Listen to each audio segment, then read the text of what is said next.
Welcome to Blue Monday with me, Les, Dave, and Rodger, as ever.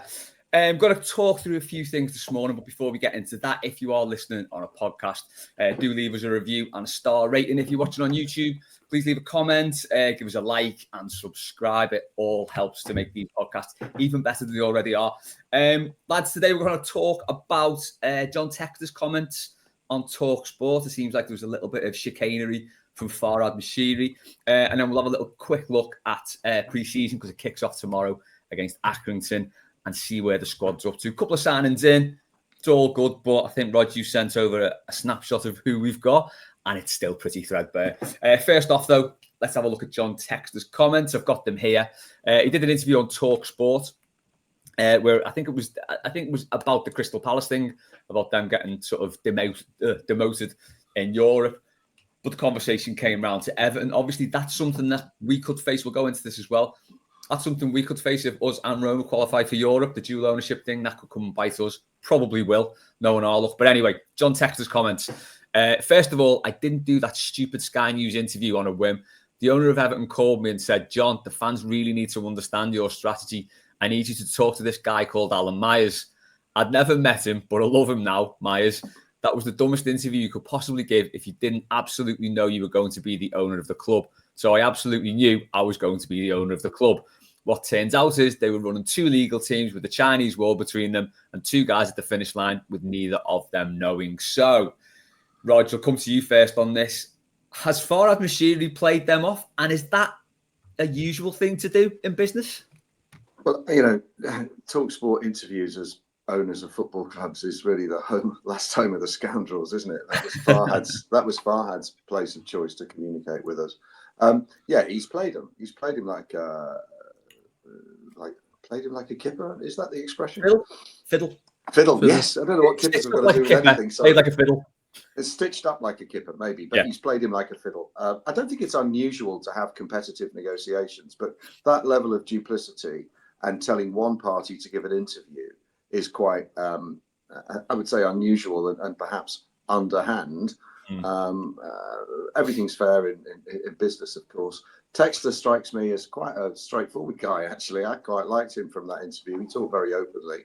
And perhaps that is his undoing, because I think he's probably a bit naive, particularly about the Palace thing, and he should have sold the shares, or they couldn't prove that. I mean, it is a load of nonsense because he didn't have any control, and that decision is a disgrace, particularly with Forest, stirring the shit behind the scenes, which they like to do. They'd be the chief sneak, wouldn't they, in any classroom, Nottingham Forest. They'd dob anybody in. They'd dob their mum in for a few quid. It's dreadful. What surprised me most of all was that towards the end, he says, when it was all over, I got a call from TFG, because he claims he'd said to the Free King Group, but this is yours. You've already put money into the stadium, and I presume you're bidding, and you're very interested in acquiring Everton, and I'll just stand aside. And he was led to believe that it was kind of an open thing and he could go for it. And someone from TFG, I don't think it was Dan Friedkin, who's now a new neighbour of his, apparently, in some millionaire row. He said, one of the Friedkin's representatives called him afterwards and said, 8 days ago we changed our mind. So I don't know quite why the Friedkins changed their mind. I mean, I recall back there was quite a bit of toing and froing, and people were in and people were out, weren't they? And bidders appeared, and then the deal was done, and it wasn't done. But did we dodge a bullet? Well, the proof will be in the pudding will be in the eating, won't it? Let's see how the Friedkins perform over time. But I felt a bit sorry for Textor. His own naivety, I guess. But Moshiri kind of being rather duplicitous to the very end, and poor old Alan Myers getting caught in the middle of it. I mean, there's no straight up and down guy as Alan Myers who's all of a sudden an undercover agent. It's quite funny, really. Yeah. I don't want to sort of reassess Moshiri's time at Everton, because it was an absolute disaster. But if you look at he looks like he kind of played 7-7-7 to keep us afloat. I mean, that's a whole other conversation, but that money was important to keep the club. Absolutely was, yeah. Essentially. Feels like he played them a little bit. Feels like he's played Textor to get the bid that maybe he wanted, or do you think that's more luck than design? I'm not sure. I don't know if he's Not a great businessman, but a very, very shrewd and sneaky one, perhaps. I think a lot what's happened there with him and with Everton is that I think, ironically, their concerns have sort of aligned in a certain way, because Everton are looking to try and, well, he's looking to try and get rid of Everton. There was no secret about that, really, was there? He didn't come out and say anything, but he went missing. No one heard from him, and he generally only turned up for his own interest, wouldn't he? When he was sort of like a bit of a lapdog when he first signed up and took over the club, and we were all rosy about it and couldn't wait for the future. And then it became blatantly obvious that he wanted to get out, regardless of who he sold it to. I don't know. I guess in a ruthless world of business, then that's something that you don't really care about. He's not. I seem to say this all the time about when players leave Everton or players aren't interested in Everton. I always turn it to my mind that, well, he's not an Evertonian, so he doesn't have the same perspective that we all do. Yeah. Which obviously, again, Rodger was referring to there. I suppose you've got to have that ruthless, a ruthless feeling about you, that ruthless sort of attitude towards things in business. But when it comes to getting rid of us, I mean, it did seem that it was like every Tom, Dick and Harry that was linked, or that he was happy to sell us to. And to me, it feels still now that it was pot luck that we ended up with TFG. Because you think of the others. Who was the other group? MSP, was it, as well? Yeah. They were linked with getting us, and they were part of various loans that come in.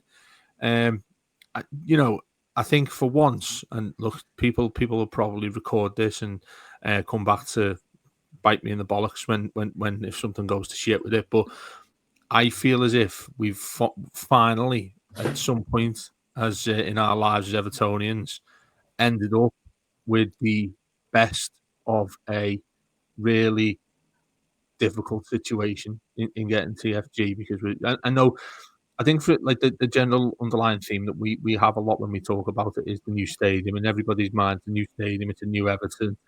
It's a completely different football club. Subliminally, you start feeling those things. But I think, when you take a little bit more of a step back on the perspective of it, the ownership was just massive, and us staying up, massive. All of those seem to have aligned for us. So when we're in a position now where you've watched good old John there talking to the worst broadcaster I've ever met in Jim White. That's mate, isn't it? He's what? So, yeah. That's mate, Jim White. Hello, Jim. When it sounded like he was underwater when he rang in the show. Yeah, it feels to me that I do feel a little bit of sympathy for him, like Rodger said there, but does it not show you as well, in a nutshell, what Moshiri was like? In that he didn't really care. He just wanted it sorted out as quick as possible. It's sort of think when you hear him say that, Everton, we need to have somebody who sort of runs the club well and all that sort of thing. I think that's a load of bollocks. I don't think he wanted any of that. He just wanted his money in his arse pocket, and then off he goes. Which is what happened. We're just lucky to have seemingly got the best of the bunch. Yeah, as you said, I think he was a very poor judge. Sorry, I think Farhad was a very poor judge of people, and he should have at day one. There should have been a boardroom clear out. End of story. No, room for any kind of loyalty or compassion, or being some kind of sentimental stuff, which we criticise them about. And the best thing the TFG have done is come in and swept with a very clean broom at boardroom level. Moyes and the staff that are coming in, Angus Kinnear and the people who've come in. Yes, they have to prove themselves. I'm not saying it's all perfect, because they ain't done much yet. But, that structure and these people are new and fresh, and very few of them, apart from Moyes, have much of a connection to old Everton. So I think that's the best thing they've done so far. And Moshiri just got duped by Kenwright, or wanted to believe whatever Kenwright and Denise and the others told him about us being such a wonderful. What would Everton do? Yeah, fuck it up, probably. That was it, wasn't it? Yeah. How much will he have sold us for? What will he have made a lot? Cash. Oh, a big loss. I mean, I think he's probably dropped somewhere in the region of 700, 600 million. I mean, as we all do one night at the casino. A lot of people would say that's justice, wouldn't he? Yeah, very much so. He put in a lot of his own money, and some of it was converted to loans. But some of those loans then converted into equity. I think he's got very, very little back. So yeah, he's certainly certainly lost a slug of cash, and that sort of money, if you're a shrewd businessman, you don't lose it. I think he's a poor judge of people, and I think he kind of made a lot of his money just being the bag carrier for some of the people that he was working for. No names, allegedly, to be mentioned. I think looking at this now, that this sort of setup with TFG, obviously they've only just come in. Like you say, they're still setting things up in the background. But if you look at Everton's previous ownerships, and we can go back decades here, they've never really had a particularly forward-thinking or progressive owner. Peter Johnson was to an extent, because the Park End, it was a bad stand, but I think that was built with relegation in mind. We got the new club shop. At the start, he was forward-thinking. I think things just went to shit at Park Hampers, didn't he? And his business interests got tied up, and he sort of lost the plot with that. And then we had the Bill Kenwright years, and there was a lot of murky, not ownership, but investments in the club. We don't know where certain money came from. There was people coming in saying, yeah, we've got this money, and then they just disappear. I'm thinking, was it Chris Samuelson? Yes, it was. Fund. He came in, the money's ring fenced with NTL, and then he disappeared. So we've had a lot of NTL, I'm going to say shysters around the club. Farhad Moshiri being one of them. Rog, just on what we've seen from TFG and maybe a little look at what they've done with Roma, do you feel confident that this could actually be like one time where Everton have got something right and we've landed on our feet, perhaps? Don't want to go in too early with it, but it feels to me like it is an ownership who is forward thinking and kind of know what they're doing and what they want. Well, you're asking me to put a positive spin on things, and people will find that challenging, and I might find it challenging. Let me just make one point about Peter Johnson. My abiding memory of Peter Johnson is in changing the music so that we didn't walk out to Z Cars once or twice. Do you guys remember that? It was Blue Moon Rising, wasn't it? Yeah. It was a mental. I don't think it lasted more than a couple of games. No. Very, very brave thing to do, but quite a stupid thing. I think TFG, what I'm looking at from the outside as someone who knows nothing about them or the people involved, is I think they're ruthless, and I think they are driven by success. And success doesn't necessarily mean winning trophies. It means making money. And in order to do that, you do need to be successful. You may not win trophies, but you probably do need some European football at some point. Mm-hmm. You need a nice stadium that you can milk for other events, and that's great. I would be critical, and still am supremely critical, about the seat unique pricing for matches. That is not the Everton I know. I'm all in favour of corporate hospitality and boxes, but selling individual seats for £600, £700, absolutely despicable. I don't want anything to do with that. But I think they're ruthless. They've proved that at Roma. They fired managers, and things seem to have stabilised. They've had a decent season. I don't think they're throwing cash around like madmen. And hopefully the people that they've employed, yes, we've gone to a data-based model, you might say, and that's great. But it's only great if the people analysing the data are good at it. You know, I'm sure there are clubs in League Two finishing in the bottom half of League Two using some data-driven model or other, but they're not very good at it, are they? So I think their structure is a good one. I think their attitude's a good one. I still would like to hear at least something from them, albeit if it's just something generic, but something that gives us a hint as to what the vision is. 5 years' time we'll be in Europe. That kind of thing, sensible, realistic targets. They're successful business people. I think therefore they want and they will do everything they can to have a successful football club. Don't think that means league titles or trophies anytime soon, but it should mean competitive. It should mean entertaining, hopefully, but we've got to keep that line between commercial maximising of revenues and not charging £700 through a third party for a seat. Yeah, I agree. I mean, we've talked about this and we'll talk about this again, but it's a big tipping point, isn't it, in the sort of the identity of Everton FC and what we are. Do we look to the past? Do we become like a modern club? Will we lose a lot of our sort of identity if we do that? But that's a conversation for another day. Dave, I want to look a little bit forward now into the fact that TFG obviously own Roma as well. All being well, this could cause us a headache if both teams qualify for Europe. As Rod said, things look to have sort of levelled off at Roma, stabilised, finished 5th last season. I think that puts them in the Europa. Obviously, all being well, Toffees qualify for the Europa. But as we've seen with Palace, it's a really weird situation with them. They've been demoted to the conference. Lyon have got Europa League football despite just escaping financial sanctions from Europe, from the French football authorities. They got cleared to play in the Europa League early this week and got in at the expense of Palace. Obviously, if it was between Everton and Roma, Everton would get kicked out of the competition because we're not averse to a European ban. We've had a couple that weren't our fault. What do you see in that? I mean, as I said, all being well, we'll qualify for Europe and we're in Europe. But do you see this as a potential problem, or do you think things maybe will have been sorted out for this dual club model in the future? Because it's something that's happening more and more. You are getting owners in different leagues of different clubs. Chelsea have done it for years, but I think they had the savvy to do it with clubs who were never really going to compete with them in Europe. Do you see that as a potential issue in the future?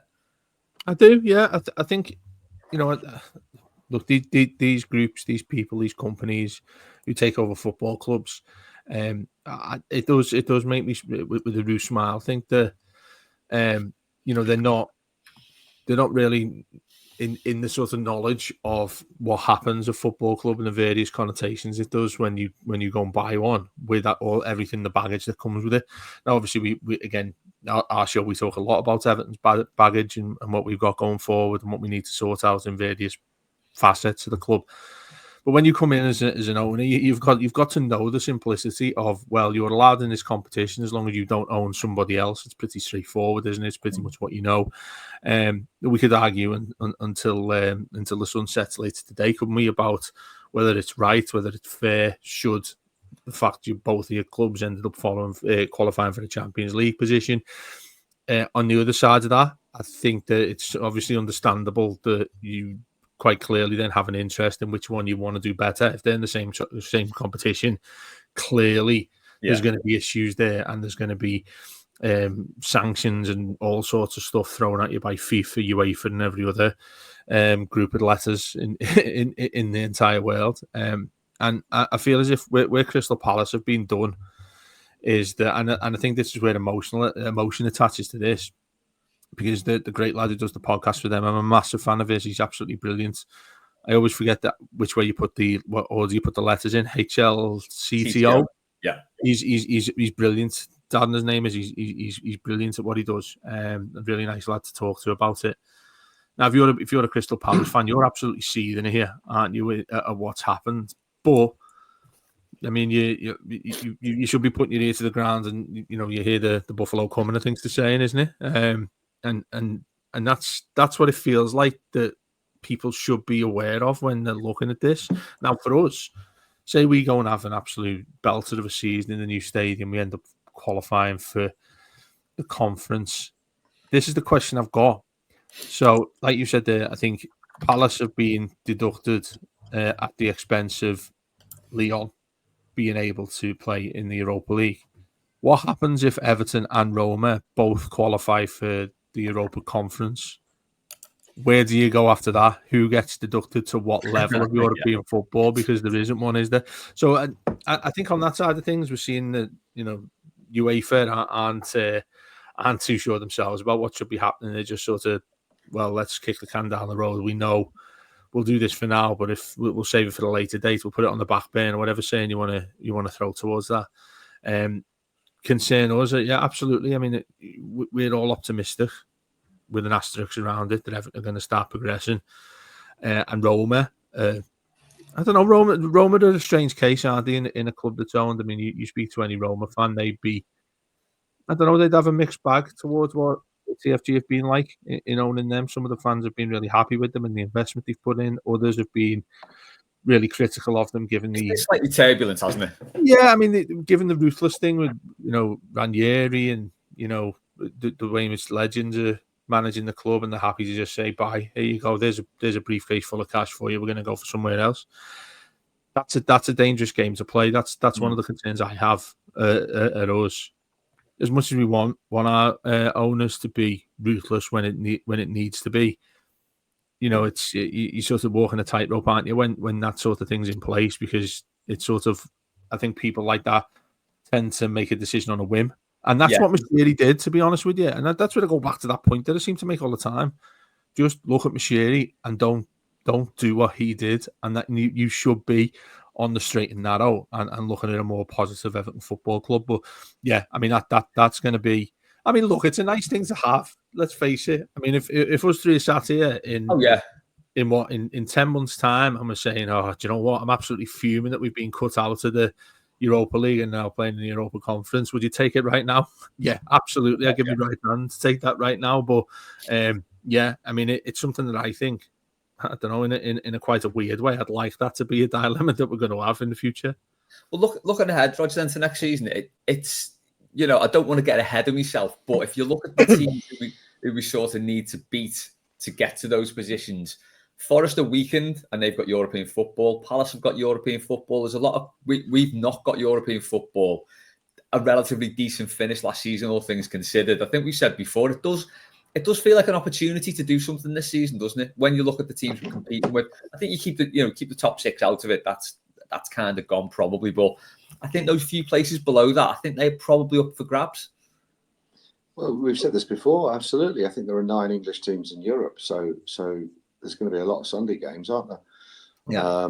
And those clubs have all got going to be stretched. Their squad is going to be stretched to the absolute limit, and before you've even considered travelling, not just number of games, but the amount of travelling involved. And if you're away in Europe, and then let's imagine you are Crystal Palace and you're away in Europe in Bucharest, and then you come back on a Friday morning and you're away at Newcastle on a Sunday. That's a lot. So of course it's an opportunity for us. I think the pre-season, whilst I'm not necessarily a religious follower of it, if you look at the 3 games we're playing in America, I would suggest that our ambition this season should be to finish above all 3 of those teams. Yeah. West Ham, Bournemouth and Manchester United. Now, we're going to be undercooked in America. We know that because we just did the list and we've got a squad of 17.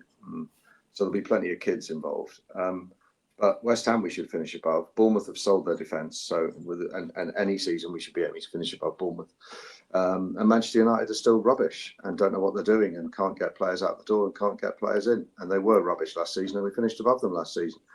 So, I've still got us kind of 10th, 11th, but there won't be far between 7th, 8th and 10th, 11th in this sort of very congested middle tier. I think the top 4 or so are away. Chelsea, Arsenal, the Red Shirt and City are probably away in my book as the top 4. And then Villa and Newcastle maybe behind them. Spurs could be anything, but equally Spurs were garbage last season. And what's changed? A little bit of personnel. So every reason why we shouldn't be going in we should be going into the season confident, but I'll be more confident when we've got a full squad. Yeah. It's a case, isn't it, David? Turning those, like I think we said before, turning those draws into wins. Now we've turned the defeats, especially at home. At home. Yeah. Well, that's the thing. If we can pick up, I don't know, 6-9 points at home more, we're well in that conversation for Europe, and that shouldn't be beyond our remit really, because last season was dreadful at home. We did pick up some good away wins, but I think as the season gets closer, I'm getting that sort of pre-season, early season optimism, Dave. I'm looking at things, like you say, Rod, looking at the squad and thinking it's still a bit threadbare, but we've still got time.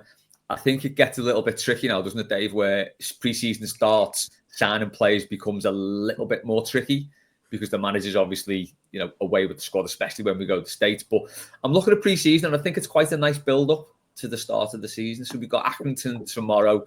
They didn't do very well in League Two. I think they just avoided relegation. Blackburn were just outside the playoff spots in the Champ. 3 Premier League clubs on neutral grounds, and then Roma at home. I think that's quite a nice pre-season for me, that. Yeah, I think it's decent opposition to have, isn't it? Like you say, to build up your summer, what you need to do fitness wise, and get everybody fit and ready for that opener away at that dreadful opener away at Leeds, which I'm still petrified of when we go there on a Monday night. I think that the situation we're in player wise though is a massive concern to me now. And look, this is sort of when I go on the point in one of our shows where I'm on a real sort of concern, worry. Many people would say miserable. And I think it's quite justifying in the fact that we're a month away now, and we're at least, I would say, at least half a dozen players short. And that's it doesn't come easy. I mean, look how long it took to get Barry over the line. You go and speak to Paddy, and he'd be saying sport a couple of weeks, at least a few weeks, whenever we're interested in him, and you go through that process. Look, somebody's going to be screaming when they're listening or watching this, saying that, well, that's just normal. Well, that's fine if it's just normal. Why aren't Everton doing it already? Why aren't we getting into this position right now? Look, let's hope that we're sitting here and then you just one day you turn on your telly and Everton have got 4 players sitting there doing a load of interviews because they've just signed for the club, but that's not going to happen. And it seems to me that the market is probably as difficult as I've ever seen it to go and get players you want, and it comes at a premium, as we know. And it's where what Rodger we've spoken about quite a lot. Rodger's mentioned about the academy. That needs to, the engine needs to be turned on with that anyway. We've known that for quite some time. Looking at this season going ahead, that's where we are right now. Is like you said, a lot of kids are going to be going to America, and we're going to be massively undercooked when we go there. And like I say, we're a month away from the season starting.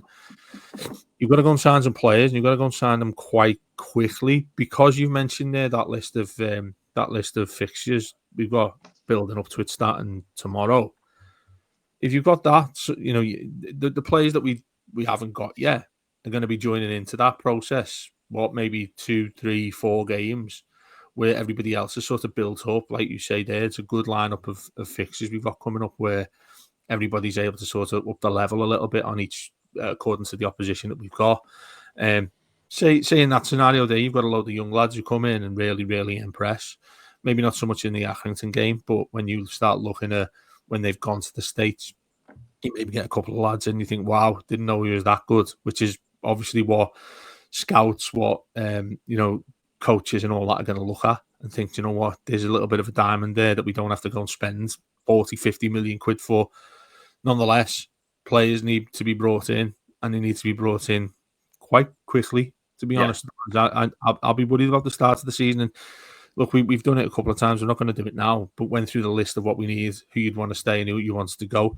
But I would put the points in that for the reason of how good he is, we were all delighted that Idrissa Gueye staying for at least another season.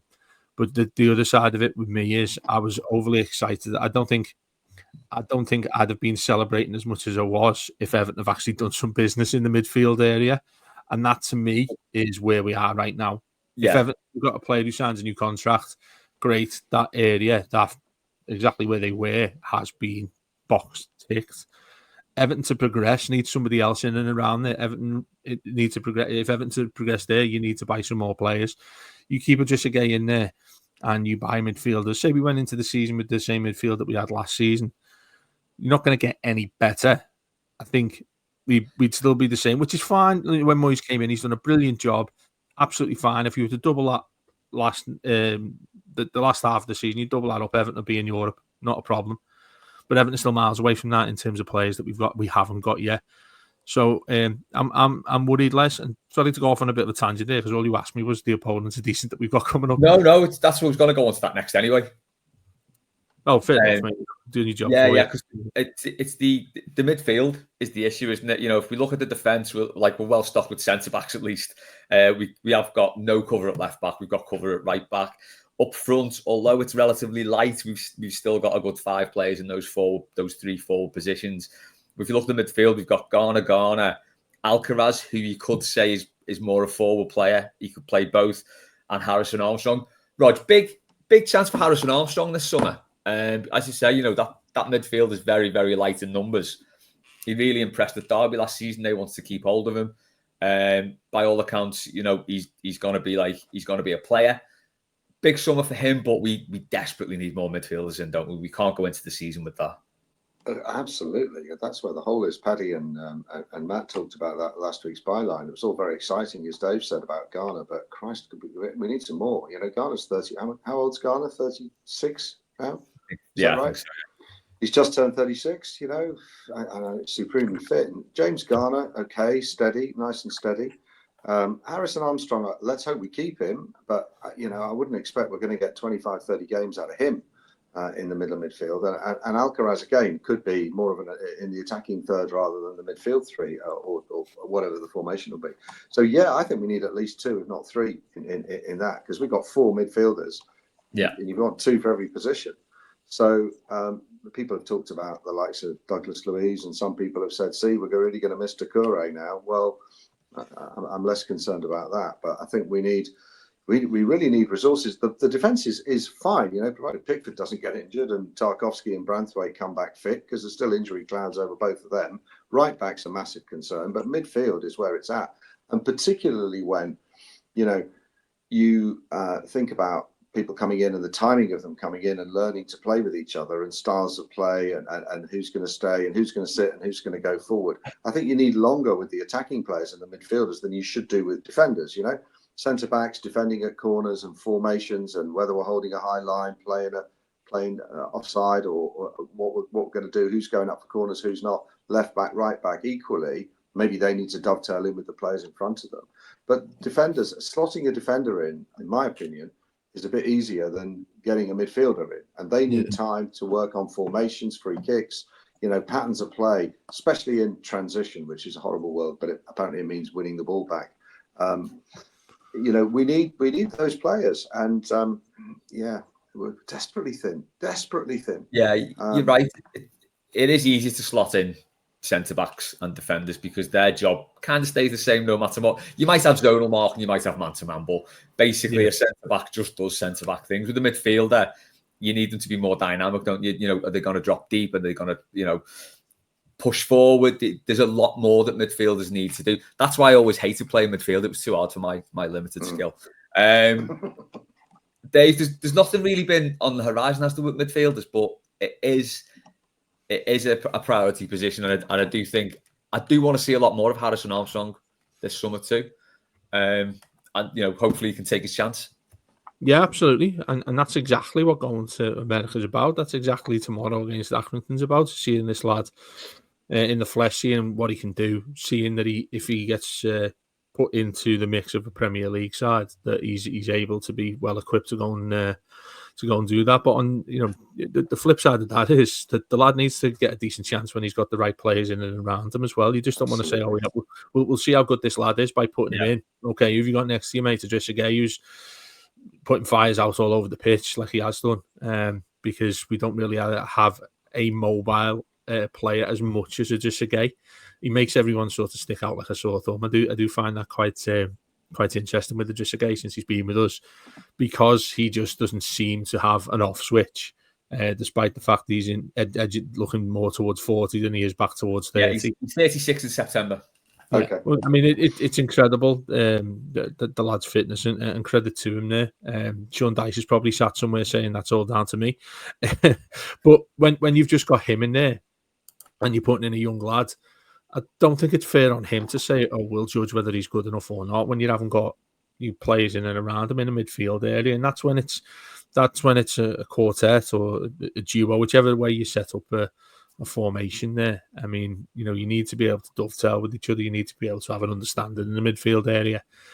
The other thing about that as well is if we think, "Oh, do you know what? He looks like a real talent," we'll see him sort of maybe taking the piss out of United's midfield or Bournemouth or whoever we play, and then think, "Yeah, he's well ready for Premier League football. Let's give him not a chance," because I hate that term, thinking give him a chance. If we get to that situation come that Leeds game, we're thinking, well, we're well undercooked here going into this if we have to start him. And that's not against him. That's against Everton not doing enough in terms of recruitment. So, yeah, I mean, I'm excited to see what he can do, but I hope it's a fair trial, if you get what I mean in that regard. Yeah, definitely. I'm just looking up the pitch then before we finish. Tieno Barry looks an exciting prospect, doesn't he? Big lad, mobile, 6'5". Didn't realise he was that tall. Looks like he could have the lot, Rog. Yeah, I really like what he said, and I'm not normally taken in by these these interviews when people arrive, because they normally just say meaningless dribble about history and great club and new stadium. But if one of his idols growing up was Lukaku and he models his play on him, that's good enough for me. That's exactly what we need. A ball running forward, ball at the feet, strong, powerful, good shot on him. Obviously good in the air. Hopefully, You know, we'll have people running beyond him if he's winning flick-ons and that sort of stuff. And we're going to be able to, I saw somebody post, you know, 6'5" centre forward. Let's hope for the first time since 1987 we can get a corner past the first man. Yeah, you know. So let's use him. Let's play to his strengths.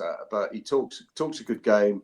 You know, seems to have a level head on his shoulders. Dad, a big influence. Really liked. I think we might have found a good one. Let's hope so. Unlike me to get carried away early doors, but yeah, I really liked him, and I could see him perhaps starting, Beto coming on and causing trouble late on, or either way round. You know, Beto did enough to certainly be a very meaningful squad member. But yeah, he excites me. Tieno Barry. And says all the right things, and let's hope he puts a few in the back of the net in America and gets off to a good start. Dave, Barry and Beto, B&B, going to clean up for us next season, aren't they? Just rip it apart, aren't they? 100 goals between them across the entire season. No, I am excited about him. Any young player that comes in for that sort of fee. I always start. Moise Keane always comes to mind when I start seeing and thinking of this. Is it going to be like Moise Keane? And I often complete hypocrite there, because I often criticise people who link players that come in saying he's exactly like him. You know, he was crap. He looks the sort of same thing. Obviously, he's getting judged by his own skills and what he can do when we see them, and not refer to former players who've had situations when you brought them in for a lot of money and you've ended up being nowhere near as good as what you needed. He looks like he needs polishing in and around from what I've seen so far. Very limited what we've seen, of course. But his numbers at Villarreal have been impressive given his age. He looks like he has the tools to be a decent player in the Premier League. It's funny, isn't it, when you talk about what you need to be well equipped for the Premier League? Is it sort of stereotype these days? Because I always remember when you get a player in years ago, it'd be like they need to have the pace. They need to be, you know, it's the fastest league in the world. It's the most physical league in the world. I mean, there's sort of lazy stereotypes these days, because I think the Premier League is completely different to what it used to be. Look who's gone and won the league. The fella that's the most physical for them was an absolute pile of shite for them. You know, and it looks like they can't get rid of him quick enough, apparently, with Nunes. So it's not that these days, is it? It's not the way it is these days. So it's good for us to go and look at somebody you've done your homework over. And I'd like to think, going back full circle, we're talking about TFG and who they brought in, that Everton have probably looked at this and thought, you know what, there's a real talent there that we can go and get. He's well equipped for the Premier League, whatever being well equipped for the Premier League is these days. He can come and do it. And I'm excited about it. It's like it goes back, doesn't it, to what you were like when you were younger as a fan. When you sign a new player, you can't wait to see them. You want them on the pitch as soon as possible. And then the way Everton fans are, the way me included, you look at him, and if he plays against Accrington or whatever he plays, and he comes on and misses a chance from 5 yards, I'll be like, why on earth have we paid 30-odd million quid for this lad? So looking forward to seeing him. And it's interesting what Rodger said there. It's nice to be quite flexible over who you could start between them. You're never going to see them both of them on the pitch at the same time, I wouldn't think, unless it's sort of like 1-0 down with 10 minutes left kind of thing. Everton is still going to play one up front, in my opinion. If he's the only striker that we're adding over summer, there's a lot of pressure on the young lad's shoulders. But you know, he wouldn't be coming to Everton. He wouldn't be coming to the Premier League. You know, without being able to be looked at as a player who can deal with it. Yeah, he's had a really steep career trajectory. I think, as we mentioned last time, you know, he's sort of gone through the levels within 4 seasons, I think, to end up at the Premier League. So yeah, an exciting signing for me. It's nice to be able to just go out and buy a striker who looks decent off a really good European club as well.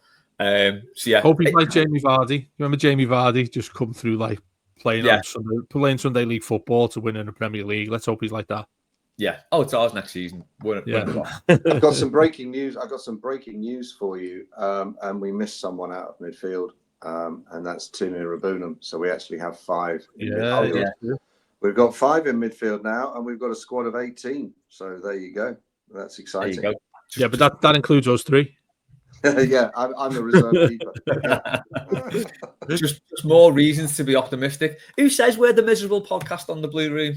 Not me, Dreadful. certainly. Someone will. Listen right till the end. I guarantee someone will put a comment in YouTube probably saying, well, you missed out Irabunum because they won't have listened all the way to the end, you see. There you go. Well, and just before we finish on him, he was well touted that we went and got him and got rid of Dobbin, didn't we? To get him. He's been injury prone and he hasn't really started. He'll go down as a legend because he won the ball that Tarkovsky batters into the shite net at the end at Gladys Street. He's the one who won the ball for him right at the end there, so he's already got a statue on its way. But in all seriousness, you've got a midfield player there that was signed, coming in with a talent, hasn't really been given a go. He's the same on Harrison as the young lads. He's in the same sort of boat there, isn't he? And let's see him from these games. If I was him as a young lad who comes in and want to establish themselves, this is the exact time you go and do it. You play against Accrington, you play against Blackburn, go in there and take the piss, and then it goes up in David Moyes' estimations. And the other point of information before someone complains is there's no I in. It's HLTCO. It's Hopkins looking to curl one. Yeah, which that's is right. in the playoff final when David Hopkins, the Welsh guy, curls it into the back of the net for Palace to win the playoff final. Yeah. HLTCO. Is it Hopkin or Hopkins? Is it like Mary Hopkin? Oh God! All right, hang on. You're making a show of us all here. No, I've just got a half man half biscuit lyric in my head. It is Hopkin. No, you are right. It is Hopkin. Yeah. But hats off, well done. Yeah. She also Mary Hopkins. She must despair. Do go and give a listen to him now because he's absolutely brilliant at what he does. Really, really. Those were the days, my friend. Those were the days. That's Mary Hopkins' #1 single. There you go, showing your age as usual. And while you're there, also have a listen to "Shit On Bad Tattoo" by Half Man Half Biscuit, which features Mary Hopkins. Right, Mary we'll leave it there. Hopkins, yeah. Who knows? We'll leave it there, lads. Thanks, Rog. Thanks, Dave. Thanks to everyone for listening. We've got all the usual stuff coming up this week on the Blue Room, building up to pre-season and, of course, building up to that American tour where Matt, Paddy and Rob will be giving us the lowdown from everything that's happening in Chicago, I think. But anyway, that's all for next week. As again, thanks for listening. Up the toffees.